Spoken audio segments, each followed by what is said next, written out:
La haula wa la quwwata illa billah, amma ba'du. Bapak-bapak, ibu-ibu, saudara-saudara kaum muslimin rahimakumullah. Pada pertemuan yang lalu sudah saya jelaskan bahwa hidup selalu berakhir dengan kematian. Apabila datang kematian menimpa seseorang, datanglah kiamat baginya. Itu yang disebut dengan kiamat kecil. Hakikatnya mati adalah perpindahan dari kehidupan di dunia ini menuju kehidupan di alam barzakh. Menunggu kita di alam barzakh sampai datangnya saat kiamat. Entah 10 tahun, entah 100 tahun, entah 1000 tahun, hanya Allah saja yang maha tahu. Adapun orang-orang beriman yang melakukan amal kebajikan dalam kehidupan di dunia ini, masa penantian yang lama di alam barzakh buat mereka sebentar saja. Tetapi bagi orang-orang kafir yang ingkar, yang tidak beriman kepada Allah, yang hidup di dunia cuma menumpuk-numpuk dosa, tentu penantian di alam barzakh akan merupakan waktu yang sangat lama. Bukankah dalam kehidupan kita waktu itu memang relatif? Contoh misalnya, bagi pemuda-pemudi yang sedang duduk asyik memadu cinta, waktu 4-5 jam saja rasanya cuma 4-5 menit. Tenggelam oleh keasikan.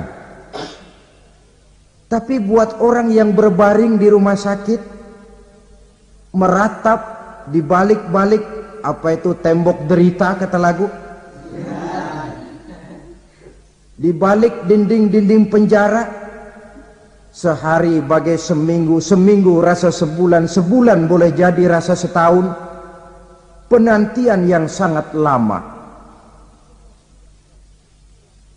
Kapan kiamat itu akan datang? Ini rahasia Allah.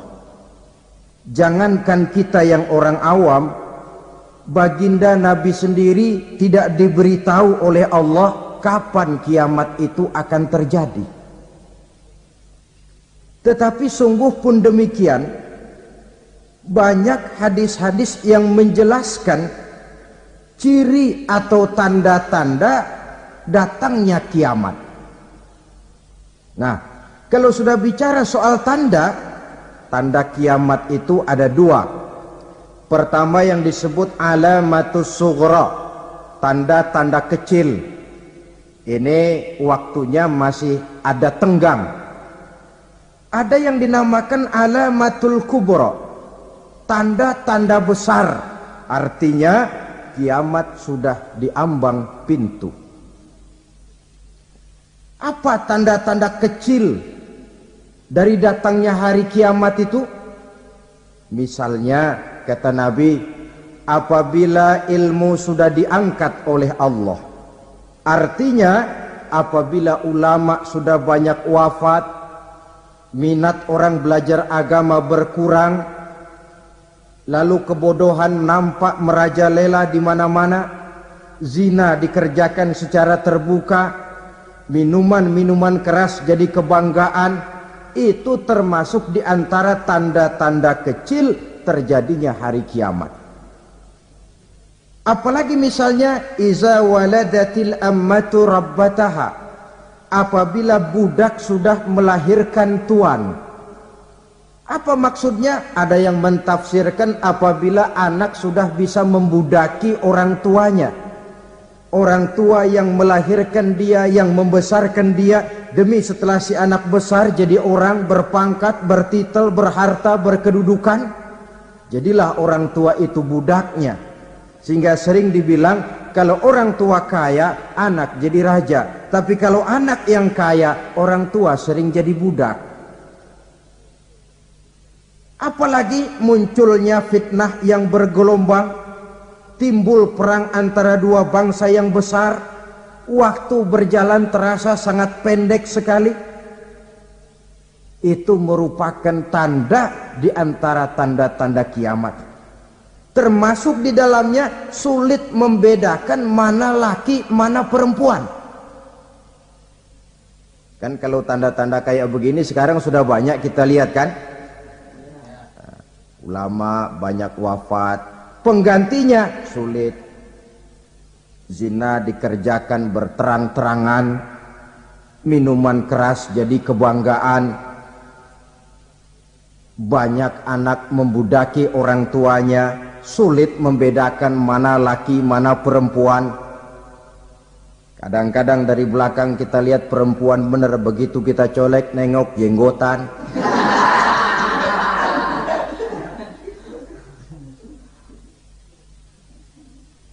Ini termasuk tanda-tanda kecil, masih ada tenggang sampai akan terjadinya kiamat itu. Nah, yang dimaksud dengan tanda-tanda besar, ini tanda besar artinya kiamat sudah di ambang pintu. Pertama, matahari terbit dari sebelah barat. Apabila matahari sudah terbit dari arah sebelah barat, tertutuplah sudah pintu taubat. Bersabda Nabi kita, la taqumus sa'atu hatta tatlu'a syamsu min maghribiha. Tidak akan datang hari kiamat sampai matahari terbit dari arah sebelah barat. Fa iza tala'at, manakala matahari telah terbit dari arah sebelah barat, wara'ahan nasu, manusia banyak menyaksikan itu, amanu ajma'un, mereka pun lalu beriman. Yang tadinya kafir, yang tadinya ingkar, yang tadinya membangkang, setelah melihat matahari terbit dari sebelah barat, buru-buru beriman, berlomba-lomba mengucap dua kalimat syahadat. Tapi apa yang terjadi? Kata Nabi, wadzalika hina la yanfa'u nafsan imanuha lam takun amanat min qabl. Hari itu adalah hari yang iman sudah tidak berguna lagi bagi seseorang apabila sebelumnya memang dia tidak pernah beriman.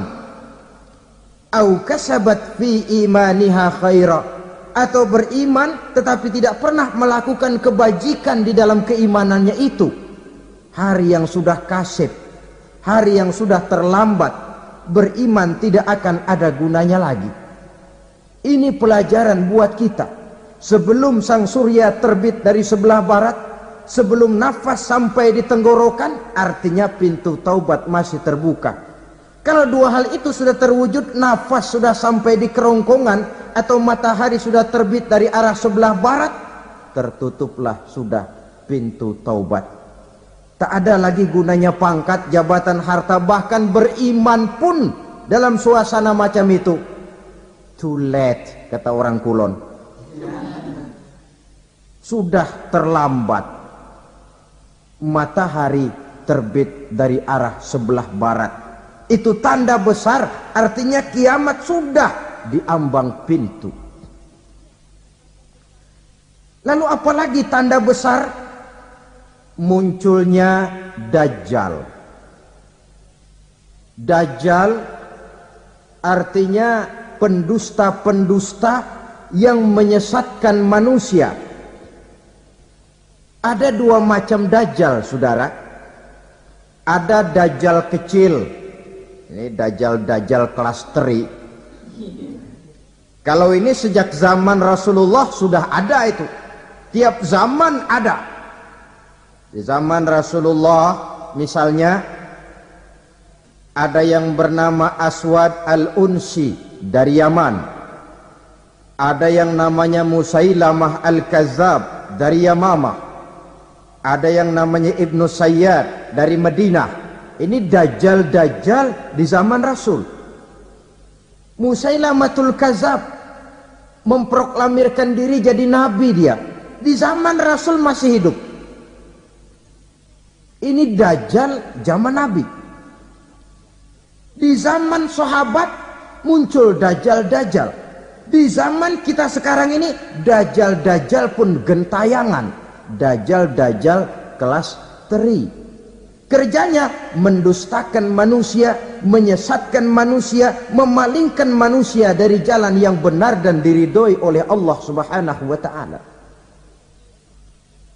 Adapun yang merupakan tanda besar dari datangnya kiamat, dajjal-dajjal kelas kakap. Pembohong-pembohong besar yang menyesatkan masyarakat manusia berpaling dari jalan Allah mengikuti jalan mereka. Apa sih ciri dajjal itu? Kata Nabi dalam hadis Bukhari Muslim, innad dajjala, sesungguhnya yang namanya dajjal itu yakhruju, satu saat akan muncul mendekati hari kiamat, wa inna ma'ahu ma'an, si dajjal ini membawa air, wanaran, dan juga membawa api. Dua simbol.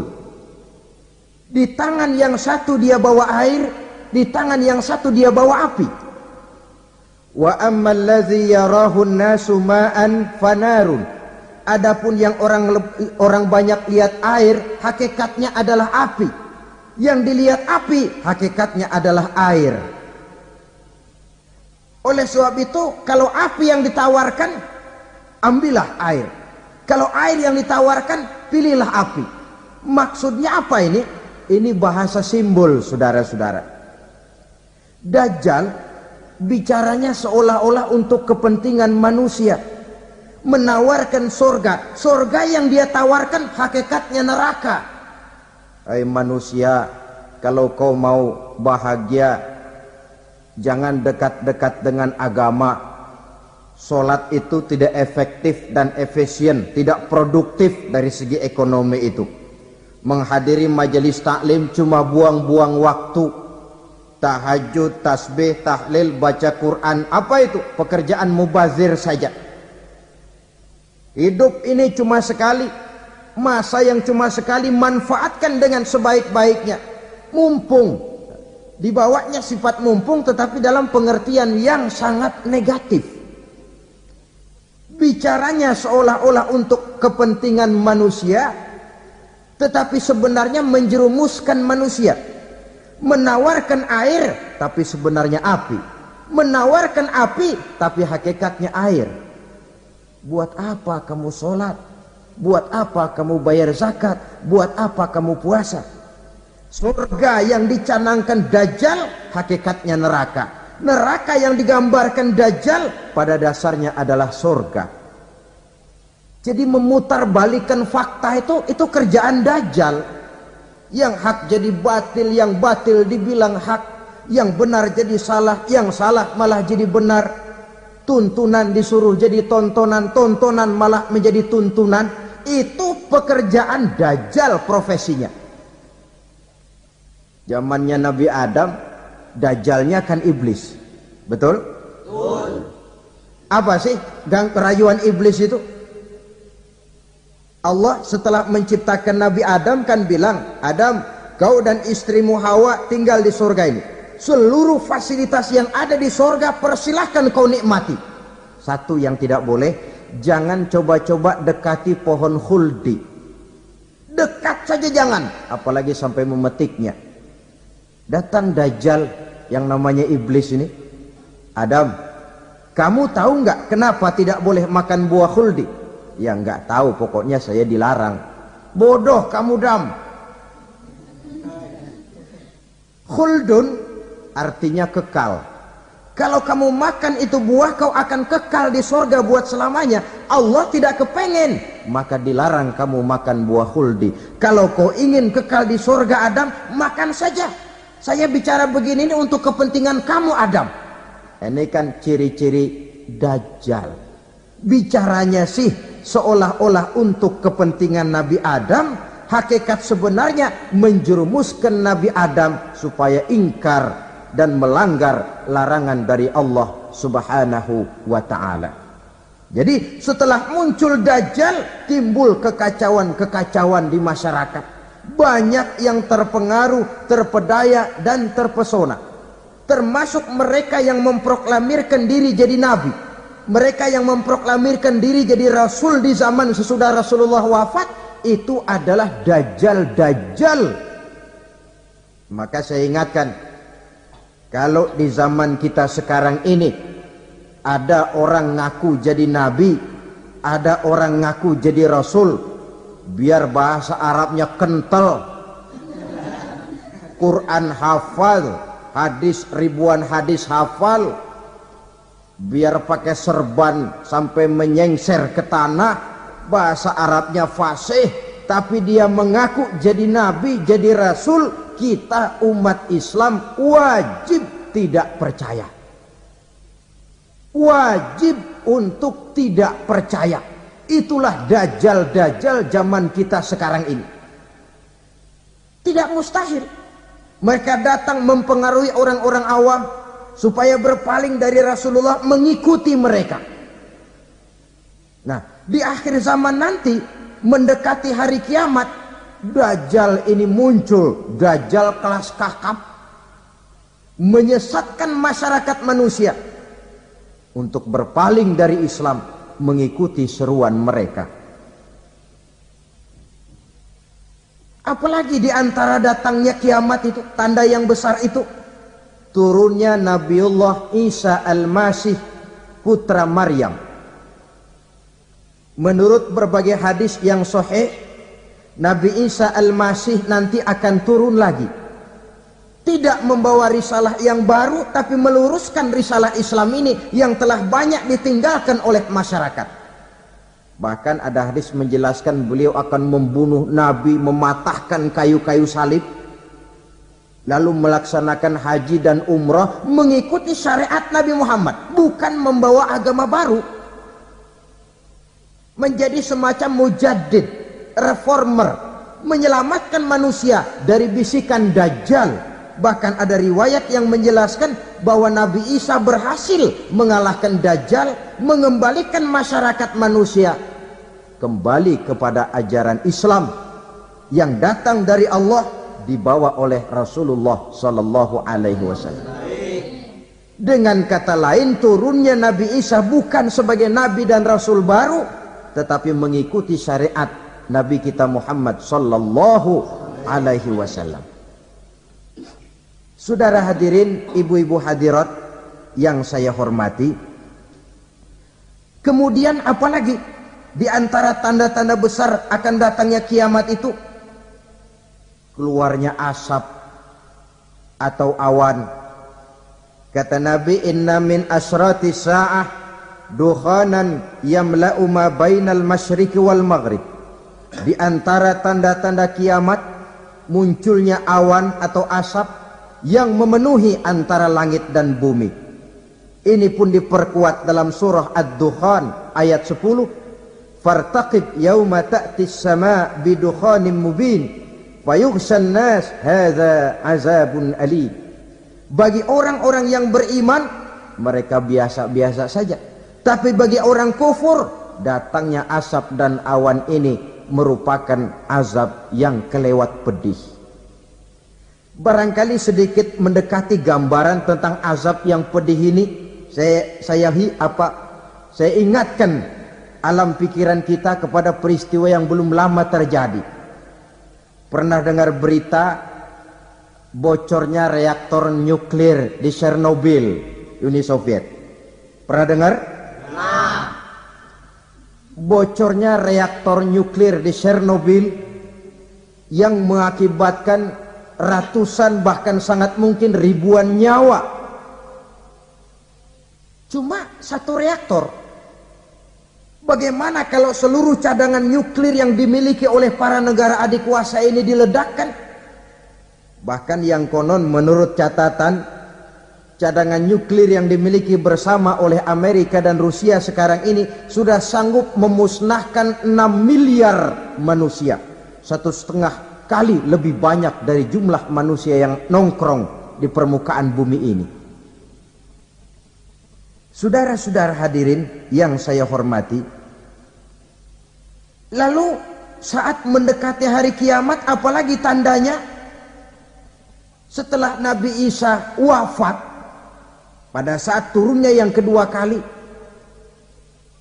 lalu Allah meniupkan angin sejuk, semua orang-orang beriman, orang-orang baik wafat, sehingga penghuni bumi ini cuma tinggal lagi terdiri dari orang-orang kafir. Tidak ada lagi di bumi ini yang bisa mengucapkan Allah. Sehingga dalam hadis qudsi itu ada keterangan, innallaha azza wa jalla yaqulu li Israfil. Allah pernah pesan kepada malaikat Israfil, kata Allah, Israfil, iza sami'ta qailan yaqul Allah Allah fa akhirin nafakh 40 sanatan ikraman liqailiha. Hai Israfil, apabila kau dengar di permukaan bumi masih banyak orang yang mengucapkan Allah Allah, maka tunda sangkakala kiamat itu 40 tahun. Untuk apa? Ikraman liqailiha, menghormati orang yang mengucapkan Allah Allah itu. Wah, jadi karena sekarang masih banyak yang mengucapkan Allah, besar hatilah kita, masih jauh kiamat itu. Tapi jangan lupa, kiamat pribadi, kiamat kecil itu yang nggak kita sangka-sangka. Ajal datang mencabut nyawa, itu kiamat pribadi, dan itu yang pasti kita hadapi, dan itu yang membuat kita tidak boleh bersikap main-main di dalam kehidupan sekarang ini. Saudara hadirin yang saya hormati, tidak ada lagi orang-orang muslim, seluruh penduduk dunia ini kafir. Lalu terciptalah struktur sosial yang berlandaskan prinsip hidup semau gue. Bakal terjadilah prinsip di mana yang kaya menyantap yang miskin, yang kuat menindas yang lemah. Hidup sudah bagaikan di rimba belantara, berlaku hukum rimba, siapa yang kuat dia yang menang, siapa yang lemah menjadi mangsa. Timbul kekacauan, maksiat merajalela, munkarat menjadi-jadi, sehingga isi bumi ini penuh dengan segala macam perbuatan dosa. Tidak ada perlunya lagi alam diperpanjang temponya. Datang saat yang sudah dijanjikan oleh Allah Azza wa Jalla, maka terjadilah yang disebut kiamat kubra, kiamat besar, kiamat hancur-hancuran. Bagaimana kejadian ini dimulai? Dalam surah Az-Zumar ayat 68, Allah Subhanahu wa taala berfirman, wa nufikha fis-suri fasa'iqa man fis samawati wa man fil ardi illa man sya'allahu. Maka manakala ditiuplah sangkakala, terkejutlah seluruh yang ada di langit dan seluruh yang ada di bumi. Bila saat kiamat datang, Allah perintah malaikat Israfil, Israfil, tiup sangkakalamu. Ditiuplah sangkakala oleh malaikat Israfil. Yang akibat daripada tiupan itu, seluruh yang ada di langit, seluruh yang ada di permukaan bumi terkejut. Yang ada di langit siapa? Malaikat kan. Bayangin aja kalau malaikat kaget, apalagi kita. Terkejut seluruh makhluk yang ada di bumi, yang ada di langit mendengar suara sangkakala itu. Bunyinya tidak sanggup kita bayangkan dahsyatnya. Ledakan nuklir, ledakan neutron, belum apa-apa ketimbang bunyi sangkakala malaikat Israfil ini. Nah, lalu mendengar bunyi sangkakala ini, gemparlah makhluk, kacaulah alam. Bumi gempa, planet-planet bertabrakan, gunung meletus, air laut tumpah ke darat, angin topan bertiup, halilintar menyambar. Lalu semua yang bernama hidup mati total. Mati bareng tanpa persiapan. La haula wala quwata illa billah. Saya kadang-kadang dalam tafakur bermohon, ya Allah, mudah-mudahan saya enggak nemuin kiamat beneran. Ngeri. Tidak bisa kita bayangkan macam apa suasana seperti itu. Allah saja banyak memberikan gambaran, misalnya Al-Qari'ah, wa mal qari'ah, wa ma adraka mal qari'ah. Kejadian yang menggemparkan. Tahukah kamu apa kejadian yang menggemparkan itu? Yauma yakunun nasu kal farasil mabsus wa takunul jibalu kal ihnil manfus. Pada saat itu manusia berterbangan bagai kupu-kupu. Gunung berterbangan seperti kapas ditiup angin. Gunung saja macam kapas, konon lagi manusia. Kematian total, mulai semut sampai gajah mati. Jin mati, iblis mati, malaikat mati. Oh, malaikat saja mati.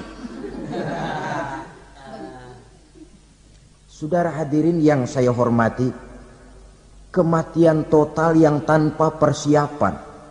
Orang bilang, Pak, kalau mati bareng begitu yang repot malaikat maut dong ya. Cabut sana, cabut sini. Itu kalau menurut logika kita. Mestinya begitu menurut logika. Tapi logika juga yang bilang nggak perlu serepot itu. Sebab untuk mematikan listrik di wilayah DKI, di wilayah Jakarta, nggak perlu tiap rumah didatengin matiin ya lama. Cukup dari kantor pusatnya saja PLN tekan satu tombol, gelaplah seluruh Jakarta. Saudara hadirin yang saya hormati, kematian total. Lalu setelah kematian total, planet-planet juga mati, dalam arti tidak bergerak dan beredar. Angin mati, dalam arti tidak bertiup. Air mati, dalam arti tidak ada riak gelombang. Pokoknya semua mati. Kullu nafsin za'iqatul maut. Semua yang bernafas mati. Dalam ayat lain, kullu man 'alaiha fan. Semua yang ada di permukaan bumi fana. Yang kekal cuma Allah subhanahu wa ta'ala. Yang paling belakang mati, malaikat maut dan malaikat Israfil. Tapi mati juga sesuai dengan janji Allah. Menurut hadis Bukhari Muslim dari Abi Hurairah, masa tenggang waktu antara kematian total pada tiupan sangkakala pertama dengan proses kebangkitan pada tiupan sangkakala kedua 40 lamanya. Tidak dijelaskan oleh Abi Hurairah 40 jam, apa 40 hari, apa 40 tahun. Hadis-hadis cuma menyebutkan 40 saja. Sunyi alam, yang tinggal cuma Allah saja lagi. Ketika itu Allah berseru-seru, katanya, limanil mulkul yauma. Siapa para penguasa hari ini? Mana itu raja-raja dan penguasa yang dulu mengaku jadi Tuhan? Fir'aun. Mana Fir'aun sekarang? Yang dulu jadi raja, merasa berhasil, sombong, lalu tidak mau turun-turun dari kekuasaannya, sampai kepada puncak kekurang ajarannya mengangkat diri jadi Tuhan. Mana itu Fir'aun? Namrus. Mana sekarang Namrus? La ilaha illa ana. Ternyata tidak ada Tuhan lain selain daripada aku, kata Allah. Proses kemudian, saudara-saudara, turunlah hujan dari langit. 40 lamanya hujan itu. Tidak jelas juga 40 jam apa 40 hari. Setelah air turun membasahi, datanglah tiupan sangkakala yang kedua. Semua yang bernama mati bangkit dari kuburnya masing-masing. Ini yang disebut Yaumul Ba'tsi, hari kebangkitan. Allahu Akbar. Pada saat kita bangkit dari kubur kita masing-masing, kumpul di padang mahsyar namanya. Bayangin aja, saya sendiri nggak sanggup bayangin. Manusia sejak zaman Adam sampai zaman kiamat kumpul bareng di tempat sama. Berapa banyaknya itu?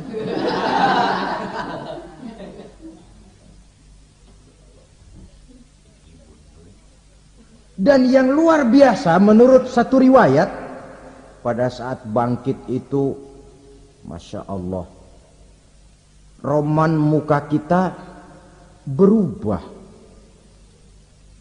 disesuaikan dengan amalan kita waktu di dunia ini. Barang siapa yang waktu di dunia amalannya itu amalan tikus, di akhirat nanti dia bangkit dari kubur, mukanya seperti muka tikus. Gagah betul badannya, tapi mukanya seperti tikus. Kenapa? Amalannya waktu di dunia seperti amalan tikus. Apa amalan tikus itu? Suka ngegeragoti barang yang sudah disimpan rapi-rapi. Orang sudah simpan uang rapi-rapi, simpan perhiasan rapi-rapi, digeragoti oleh tikus. Maling-maling, pencoleng-pencoleng, koruptor-koruptor, itu nanti di akhirat nanti kita lihat mukanya seperti muka tikus. Oh, ini waktu di dunia suka nyolong, mukanya seperti muka tikus.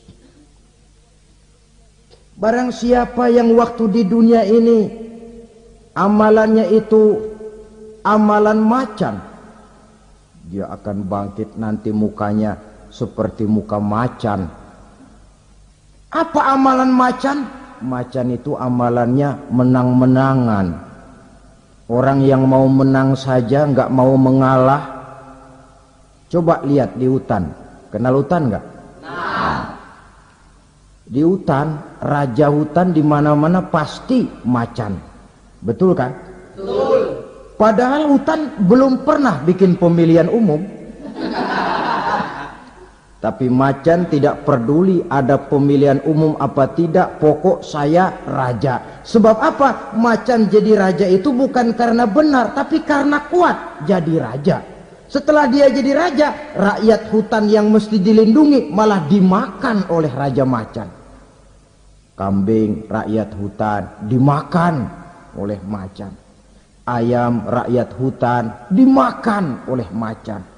Itu nanti kita lihat di akhirat itu mukanya seperti muka macan, gagah betul. Lalu barang siapa yang di dunia ini amalannya itu seperti amalan anjing, nanti dia punya muka seperti muka anjing. Apa amalan anjing? Pertama, anjing itu kalau disuruh jaga rumah, dia tidak bisa membedakan mana maling, mana tamu.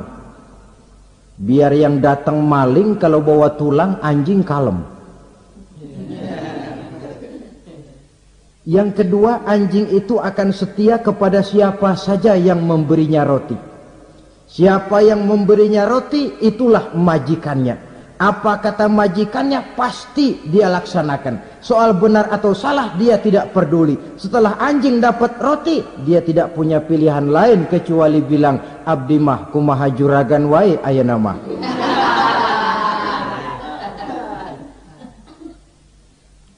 Saudara hadirin yang saya hormati, berkumpul di padang mahsyar, tiap orang sibuk dengan persoalannya masing-masing. Matahari waktu itu didekatkan oleh Allah. panas luar biasa. Ada yang saking panasnya itu mencucurkan peluh keringat sampai sebatas mata kakinya. Ada yang keringatnya sampai sedengkulnya, ada yang keringatnya sampai sepusatnya, ada yang keringatnya mengalir sampai sebahunya, ada yang kelelap oleh keringatnya sendiri, sementara orang di sampingnya enggak apa-apa. Bergantung lagi amalan dia waktu di dunia ini. Saudara-saudara, sebagian orang dalam kepanikan padang mahsyar berombong-rombong datang mereka menghadap Nabi Adam. Ya Adam, anta abal bashar. Hai Adam, Tuhan adalah bapak moyang manusia. Kami sebentar lagi akan disidang, dimintakan pertanggungan jawab. Tolonglah kami, hai Adam. Kata Nabi Adam, jangankan nolongin sampean, saya sendiri tanggung jawab di hadapan Allah ketika dulu tidak boleh makan khuldi, saya serobot. Sudahlah, urus diri masing-masing saja, nafsi. Begitu kata Nabi Nuh, begitu kata Nabi Ibrahim. Tiap orang bertanggung jawab sendiri-sendiri. Ketika itulah saudara-saudara, nikmatnya menjadi umat Nabi besar Muhammad sallallahu alaihi wasallam. Sebab apa? Walaupun menurut abjad kita ini umat paling belakang, kan paling belakang kita ini toh, karena Nabi Muhammad adalah Nabi akhir, tapi akan dihisap lebih dulu, lewat di atas sirat lebih dulu, masuk surga lebih dahulu ketimbang umat-umat belakangan. Ketika Rasul mendekati ajal, beliau tanyakan itu kepada malaikat Jibril. Malaikat Jibril berkata, Muhammad jangan khawatir, Allah sudah berjanji, inni haramtul jannata ala sairil anbiya hatta tadkhulaha anta wa haramtuha ala sairil umami hatta tadkhulaha ummatuka. Surga aku haramkan buat seluruh nabi kecuali kalau engkau Muhammad sudah masuk ke dalamnya, dan surga aku haramkan buat seluruh umat kecuali kalau umatmu Muhammad sudah masuk ke dalamnya. Logikanya, walaupun menurut abjad kita umat paling belakang, bakal dihisap paling dulu, lewat di atas sirat paling dulu, masuk surga paling dulu, kalau mampir ke neraka juga paling dulu. Ya resiko. Jangan mau enaknya aja paling dulu. Saudara hadirin yang saya hormati, setelah masa kebangkitan itu jangan dikira begitu bangkit langsung diperiksa, masih menunggu menanti ribuan tahun perhitungan padang mahsyar untuk sampai kepada proses yang disebut yaumul hisab, hari perhitungan. Seorang demi seorang bakal dipanggil. Bayangkan saja, kita se-RT saja di absen kadang-kadang perlu waktu lama. Ini manusia sejak zaman Nabi Adam sampai datang hari kiamat, satu demi satu disidang di hadapan Qadhi Rabbul Jalil. Status sosial copot sudah waktu itu. Yang pernah jadi hartawan di situ tidak lagi kelihatan kehartawanannya. Yang pernah jadi jenderal tidak lagi dipanggil jenderalnya. Yang ustadz tidak lagi dipanggil al-mukarramnya. Seluruh status sosial selesai. Dipanggillah kita seorang demi seorang menghadap Qadhi Rabbul Jalil. Bagaimana proses penghisaban itu? Pertama, proses tanya jawab. Di antaranya ada hadis menyatakan, lan tazula qadama 'abdin yaumal qiyamah hatta yus'ala an arba'i khisalin. Besok di hari kiamat tidak akan bergeser telapak kaki seorang hamba sampai dia ditanya lebih dulu tentang 4 persoalan. Tentang ilmunya, kemana ilmu itu diamalkan. Tentang umurnya, di mana umur itu dihabiskan. Tentang masa mudanya, kemana masa muda itu dipakai. Tentang hartanya, dari mana harta itu didapat dan kemana harta itu dibelanjakan. Ini termasuk proses tanya jawab. Jadi kalau istilah pengadilan dunia, nama Fulan bin Fulan. Kamu waktu di dunia diberikan umur panjang untuk apa? Pernah mengalami masa muda, kemana kau habiskan masa remajamu? Kau diamanahkan ilmu, dengan apa ilmumu kau amalkan? Kau diberikan harta, dari mana harta kau dapat, kemana kau belanjakan? Tak seorang pun yang bisa mungkir.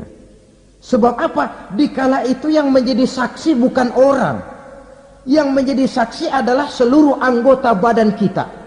Tangan bicara, kaki jadi saksi terhadap seluruh amalan yang pernah kita kerjakan pada saat kehidupan di alam dunia ini.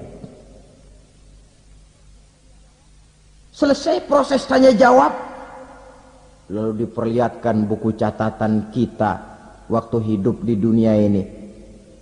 Jangan lupa Allah itu menyiapkan 2 superkomputer kepada kita. Sebelah ditempelin sebelah kanan, yang sebelah tempelin di sebelah kiri. Komputer itu namanya Raqib dan Atid. 2 malaikat yang apabila baik kita lakukan, refleks saja akan menulis kebajikan kita. Jahat kita kerjakan, akan tertulis. Catatan itu nanti diperlihatkan kepada kita. Waduh, alangkah malunya pada saat diperlihatkan catatan kita, buku rapot kita merah melulu. Barangkali diperiksa sambil diomelin, brengsek lo. Buku merah melulu begini, bagaimana waktu hidup di dunia? Tidak cukup diperlihatkan buku catatan kehidupan, rekaman kehidupan. Rekaman kehidupan kita secara utuh sejak terlahir sampai ajal datang merenggut nyawa.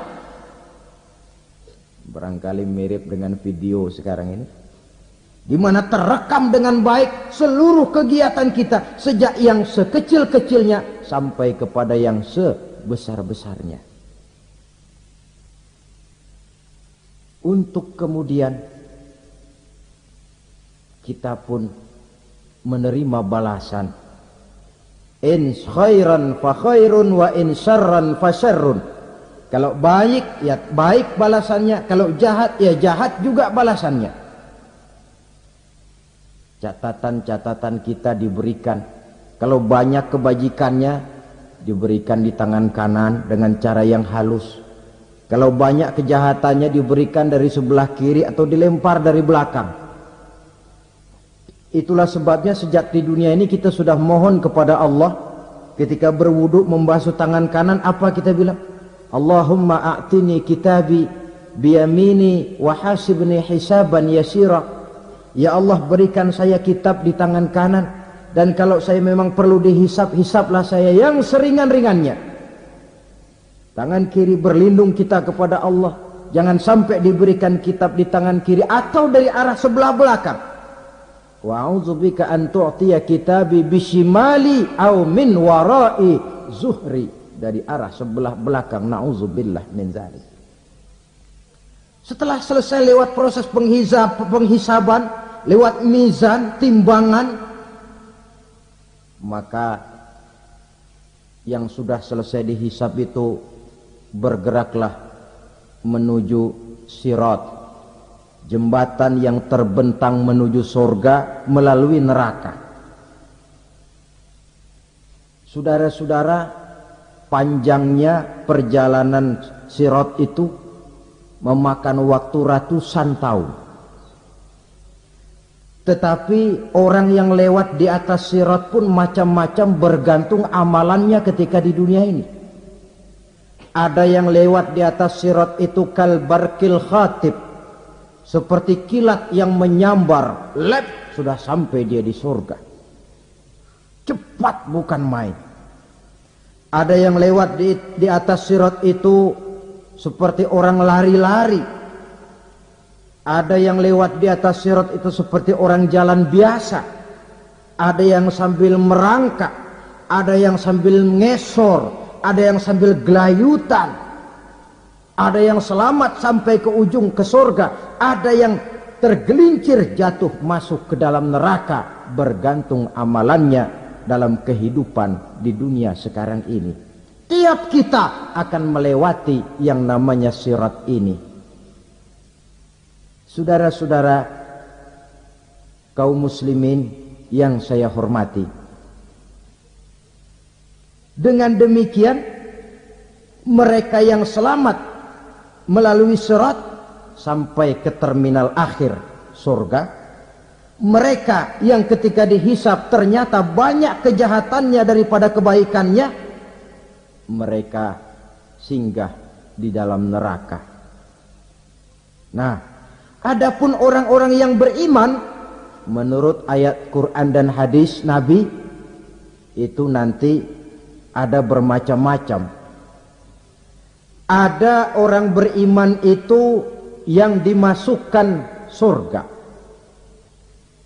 Ada orang beriman itu yang dimasukkan ke dalam surga. Ada orang beriman itu yang disebut penduduk surga.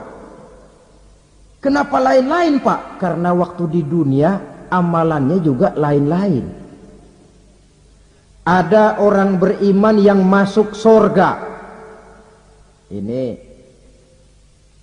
paling murah tiketnya. Mau masuk surga? Kata Nabi begini, ma min abdin qala la ilaha illallah thumma mata ala dhalik illa dakhala al-jannah. Kalau seorang hamba sudah mengucap dua kalimat syahadat, dia yakin dengan kebenaran kalimat itu sampai matinya, orang itu akan masuk surga. Abi Dzar yang waktu itu diajak bicara heran, ya Rasul kok gampang betul? Iya, walaupun orang itu mencuri, iya, walaupun orang itu berzina, iya, biar dia mencuri, biar dia berzina, kalau dia sudah mengucap dua kalimat syahadat, dia yakin dengan kebenaran kalimat itu sampai matinya, itu orang akan masuk surga. Jadi masuk surga cukup dua kalimat syahadat, yakin sampai mati, masuk surga. Itu perkara masuk. Tapi kalau pertanyaannya diterusin, masuknya kapan, Pak?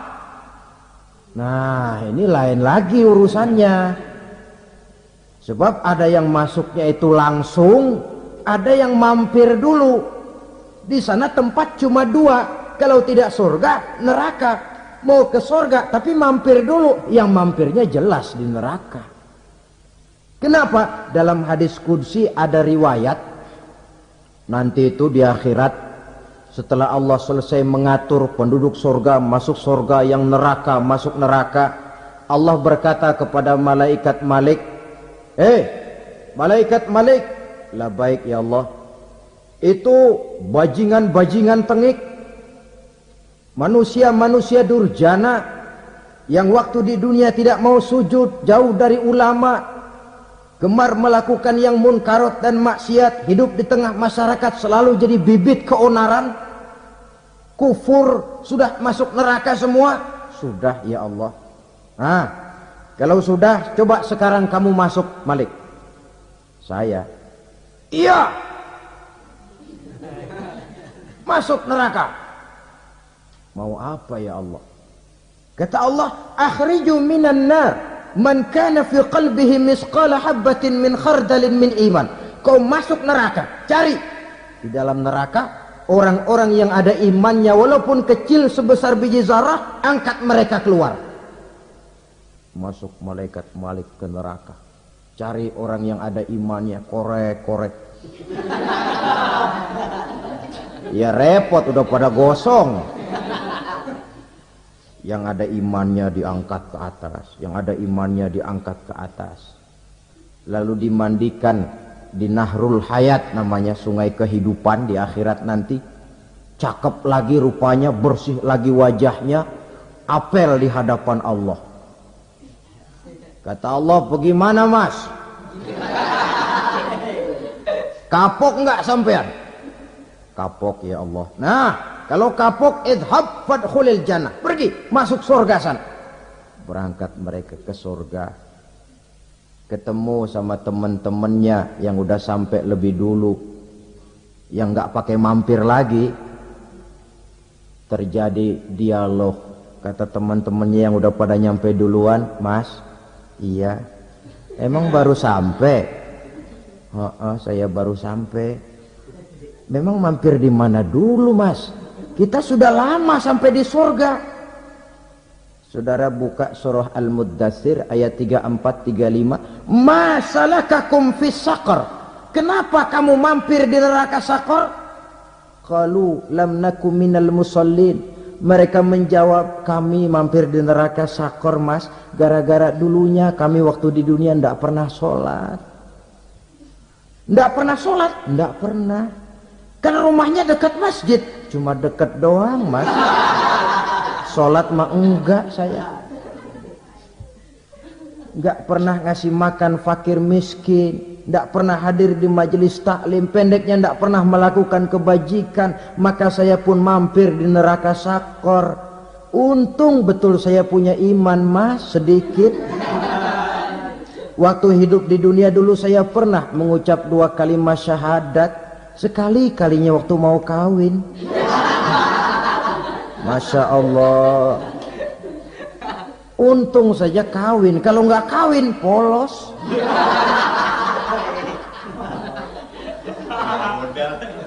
Itu juga pengulu sudah setengah mati ngajarin. Asyhadu alla, asyaduaan, asyaduaan.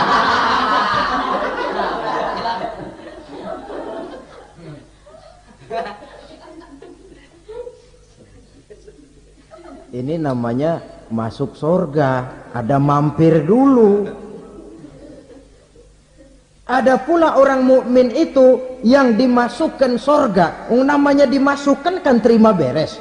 Saya masuk ke rumah, jalan sendiri, cari tempat sendiri. Saya dimasukkan ke dalam rumah, terima beres, pokok ada di dalam, itu dimasukkan namanya. Nggak pakai mampir.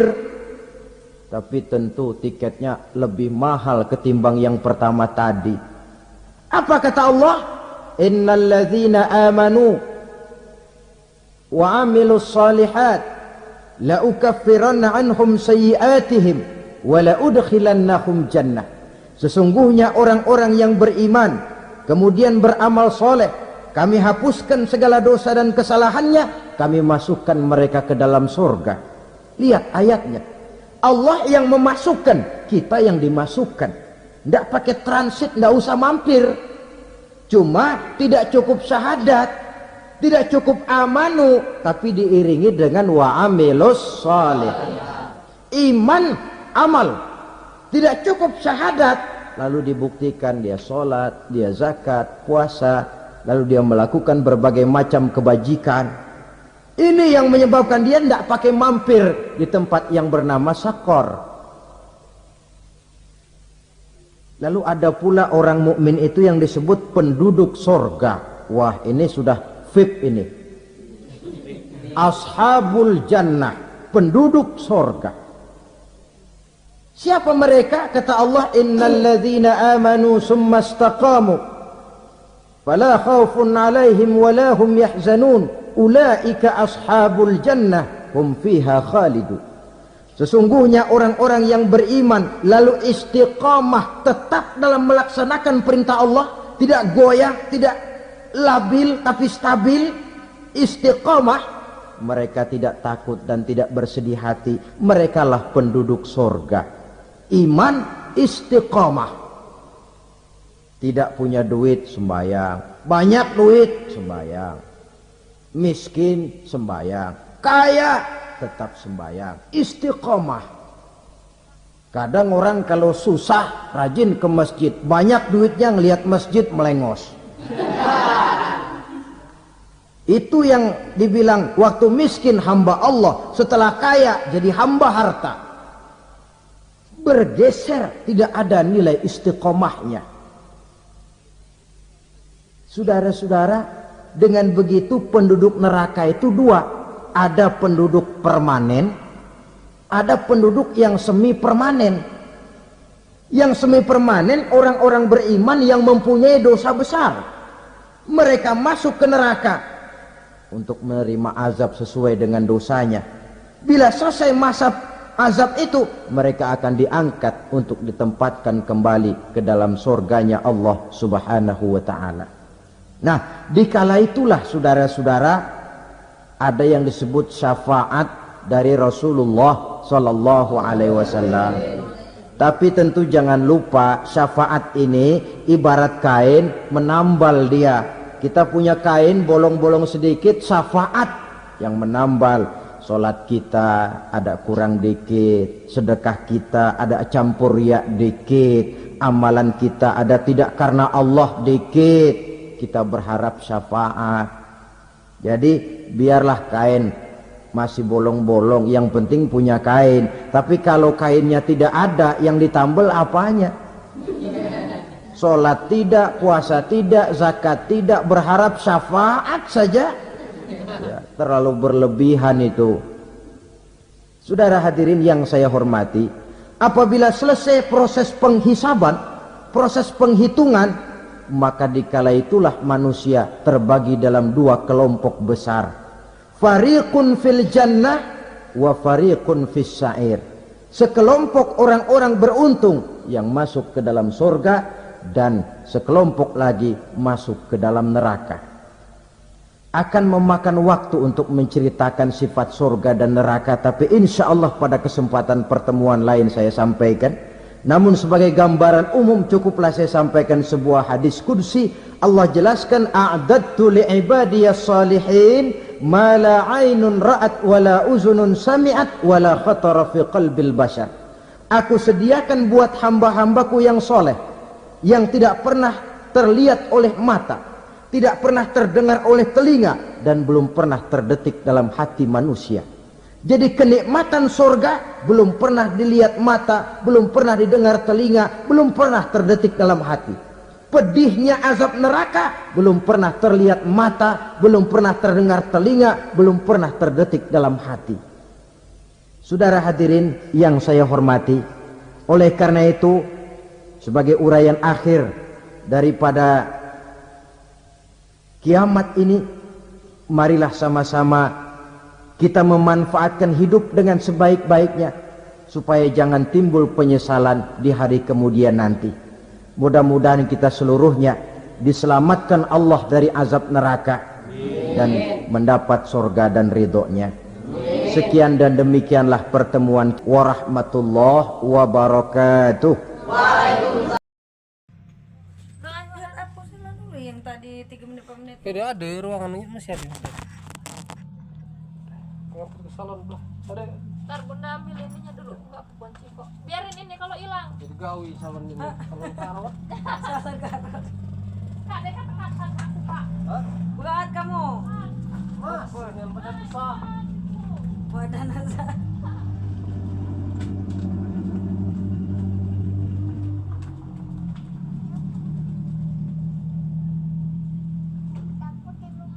Oh iya tuh guling. Batu.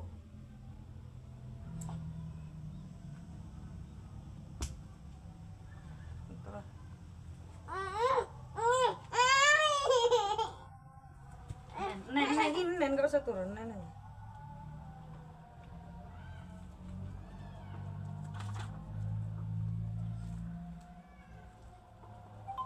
Tangan masuk.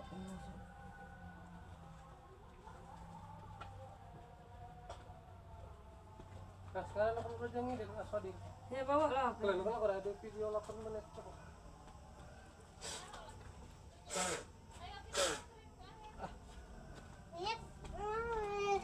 Sudah Ayo, jadi ini dilepeng, dan siap minum tuh. nih. Hidung tuh. Masa depan dan siap. Benari Lana, masuk ke HP. Posisi hup, posisi hup. Gue tunjukin rumah sudah jadi dan rumah unik. Posisi hup, posisi hup.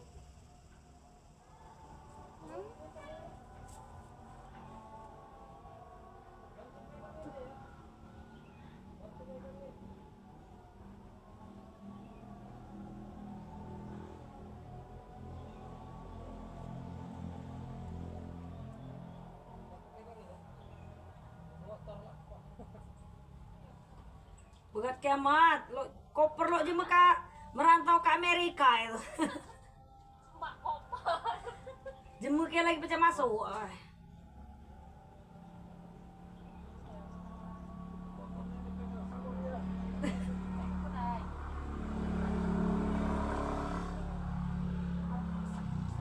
Ini lalu lo tapi dia. Motor kamu nih. Ayo udah kena i. Robo motor nih. Gimana nggak dipegang? Tengah kan lagi. Ayo emang gue. Ayo cari lah. Cari lah aku pegang. Ya udah. Datar. Itu balokan itu aja. Nah, itu. Dah persegi. Belari dia. Iya. Gawi jema tua boleh nah gawi. Ah, gue. Sama kacau ini. Juta setengah. Entah waktu itu lalu kan di Facebook itu kan. Siapa galak salon second. Masih ditanya kau masih. Ci, waktu itu Elon salah ngecas. Kan ini lah servisan. Lah Cas. lagi lo icasan. Makanya dia akan pesen online casan 4 sekalian. Casan HP. Hah? Casan HP. Kinai, puasan kula kilo waktu itu. Dia bawa lagi casawan terakhir. Casan HP. Di rumah kan dicas. Malam kan kataku payah saja ngatang salon hidup padahal. Mak mana? Kelumban kamu nih. Dia ada kencang pula, uklek. Oh, 3. Apa salah aku biar sini. 4. Oh, sini. Kencang kan ya? Jangan. Ya nanti udah kalau kuat. Nah, sana yang ini. Nah, kesana ya. Sana. Nah.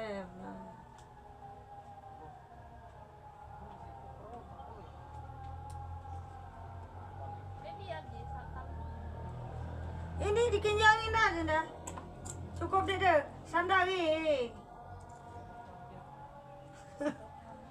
Kau tahu deh, pening pala awak kalau dia bermus ya. Buka. Tunggu dah kalau tinggal. Remote kecek toh, remote. Buka. Kataku payah saya batak mik 2. Bau itu kali. Tahu bener. Ayo mama. Makan. Mama kita ke depan. Makan Kak. Lapor.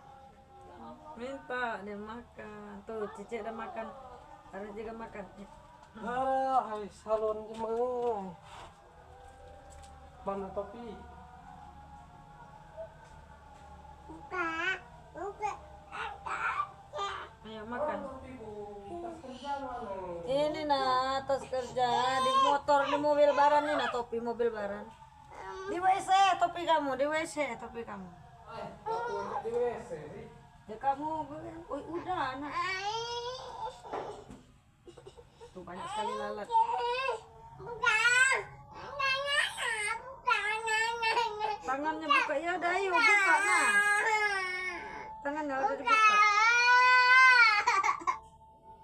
Buka gini, buka tangannya. Buka tangannya. Mungkin saput kure. Mana berebok tadi? Itu pucuk. Pucuk mana? Di sini pucuk jemuran nih. Jemuran mana? Di dinding tembok. Ini. Oh ini ya Allah di luar sayang. Woi tahun. Mandi. Oh ya Allah Di sini di. Oh, jemuran.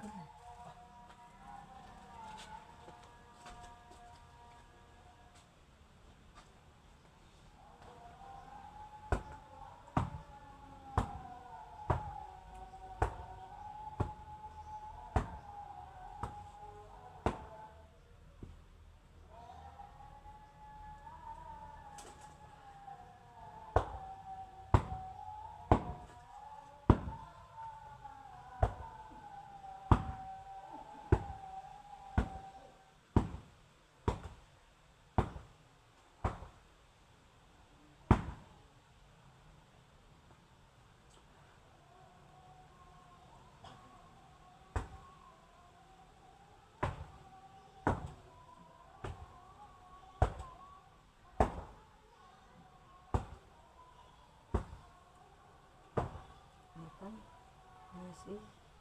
Atau tidur? Dede udah aku kasih jajan adanya Marco. Tadi, Nangis-nangis. tadi Iya, bangun tidur. iya. Kamu udah bujuk adek. Ini bukan kaki saya udah potong. Dapat. Mana? Semuanya terbawa ke atas orang tua. Udah sebelahnya coba lihat. Lihat nih kakinya. Udah, kotor. Sebelahnya, coba bersihin lagi. Ih ya Allah, kayak apa aja ini? Jadi gosok. Ininya udah kecil-kecil Ya banget. nggak apa-apa. Iya lihat ya kalau ada kuning-kuning kemarin. Kamu nih terlalu ini pendek.